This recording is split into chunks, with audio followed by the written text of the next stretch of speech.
Hey, Transmath class, we're going to take a look at the last section in chapter 3, and the title here is Common Fraction Errors and just keeping everything straight. So we're just going to compare some of the errors that sometimes students make when they're working with fractions, whether it's adding, subtracting, or multiplying and dividing, and just trying to make sure that we use the correct rules for each of those arithmetic operations. Okay, so here if we were going to just multiply 3/5 times 1/2, sometimes students think, oh, maybe I need to make a common denominator. And you'll still get the right answer, but it's not simplified and it's unnecessary. So you don't need to make common denominators when you're multiplying. Okay, so just keep that in mind. So same thing with dividing. You don't need to make common denominators for division. Okay, all we need to do is flip over the fraction and multiply. Okay, addition. So if we are doing an addition problem, remember this is the situation where we would need to get common denominators. So in this one, maybe we look at this and we know that we have to get a 20 as a common denominator. So times 4 and times 5 would give us 12 twentieths plus 5 twentieths, and then we would get 12 plus 5 is 17, and so we'd get 17 twentieths for that one. Similarly with subtraction, we do need common denominators, right? Times 4 times 4, and so our problem becomes 12 twentieths minus 5 twentieths, and so we get 7 twentieths for the answer there. Okay, so on addition subtraction we do need common denominators, and so that's what it's going to summarize right here. We need a common denominator, and once we have that, we can just add the numerators and leave the denominators alone. Okay. For multiplication, okay, when we do multiplication, we know all we have to do is multiply across and simplify. And then for division, when we do division, we invert and multiply, then simplify our answer. Okay, so here, these problems are worked out incorrectly. We have to find the error, okay? So in this one, I can see that all that they did was they added the numerators and then they added the denominators, which we know we can't do that. So let's do this problem correctly. So to do this, so this is wrong. You can't just add the numerators and denominators. So we would have to times 5, and then we would have 5 25ths plus 17 25ths, which would give us 22 25ths. So I'm just going to work it out correctly, and then we can we'll just discuss what the error was. Okay, in number 2, looks like they are trying to find common denominators again, which isn't necessary. Technically they do get the same correct answer, 144, which is equal to 1, but we wouldn't really want to do all that extra work. We would just take 6/3 times 2/4, and we would just multiply straight across and get 12 twelfths, which we know if you get the same number on the top and bottom, that's equal to 1. Same thing you have here, it's just unnecessary to do this step. You don't need to do that. Okay, in the next one, the same thing. It looks like they went and did a common denominator in this division problem, which is unnecessary. We don't need to do a common denominator, so we would just take 1/3 and then we'd multiply by 6/1, and then we're dividing here. So and actually the other thing they forgot to do was they didn't flip over the second fraction on their division. So then we would get 6/3, and we can divide by 3 on this one, and we'd get 2/1, which is just equal to 2.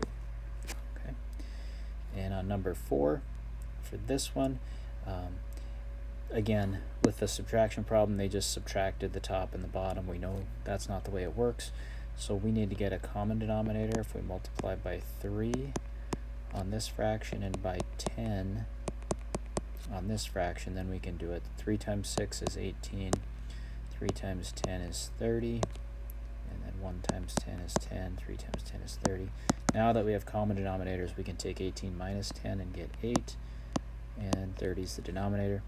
Now as I look at these, 8 and 30, they're both even, which means they can divide by 2, which gives me 4/15 as my simplified answer.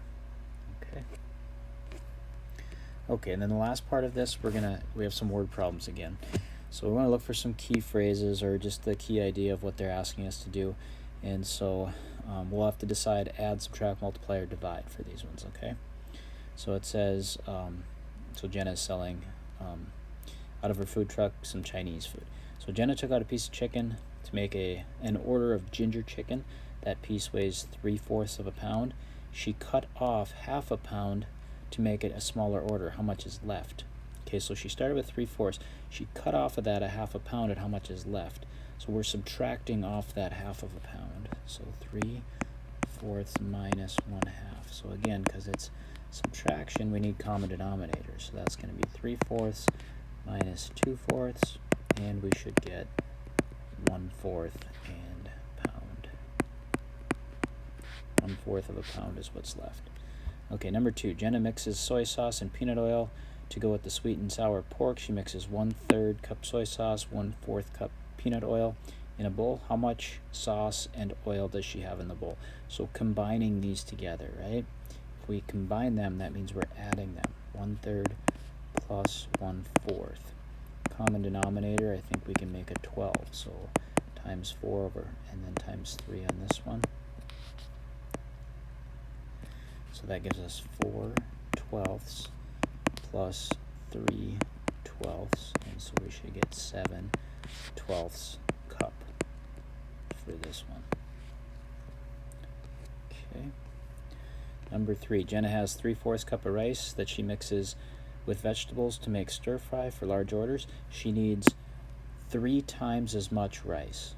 How many cups of rice does she need for a large order? Okay, so for a large order, she needs 3 times. 3 times, that means multiply by 3. Okay, so we've got 3/4 times 3. And I'm going to say 3 over 1 so that we can line up our numerators and denominators. And so we are going to get 9/4 of a cup. Okay. Now with this one, we have learned how to change improper fractions to mixed numbers, and it's probably going to be easier to understand. 9/4 of a cup, they don't really make a cup size that says 9/4, and so I think mixed numbers is important here. So if I take 9 divided by 4, 4 goes into 9 twice, and multiply 2 times 4, I get 8, and then there's 1 left over. So I would have 1 with a remainder of, I would have 2 cups with a remainder of 1, and since we're dividing by 4, remember we go 2 and 1/4. So that equals 2 and 1/4 cups. Okay, so that's what we'd have to use for a large order, 2 and 1/4 cups of rice. Jenna grinds up pork and chicken to make rolls. It takes 1/2 pound pork and 1/3 pound of chicken for a large order. How many pounds of pork, how many pounds of chicken and pork are in the large order? So we're combining again, 1/2 pound and the 1/3 pound. So those are getting combined together, so we're going to add those together.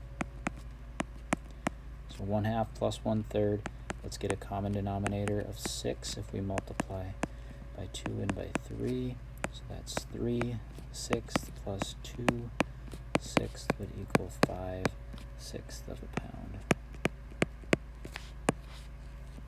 Okay. It says when families place an order, they sometimes want a regular order for the adults and a small order for the children. To make a children's order of beef and rice, Jenna needs 1/4 pound of beef. How much beef is needed for three children's orders? So multiplying it by 3. So we've got 1/4 pound of beef for 1, and we're going to do 3 of those orders. So let's times it by 3. So I'm going to put 3 over 1. 3 times 1 is 3. 4 times 1 is 4. We'd need 3/4 pound. Okay. In an afternoon, Jenna uses 10 cups of rice. She needs 1/2 cup for each order. How many orders can she make with the 10 cups of rice? So she needs, okay, so in the afternoon, Jenna uses 10 cups of rice. She needs 1/2 cup for each order. How many orders can she make with the 10 cups? So if you think about this, she uses 10 cups of rice, okay? And she needs 1/2 for each order.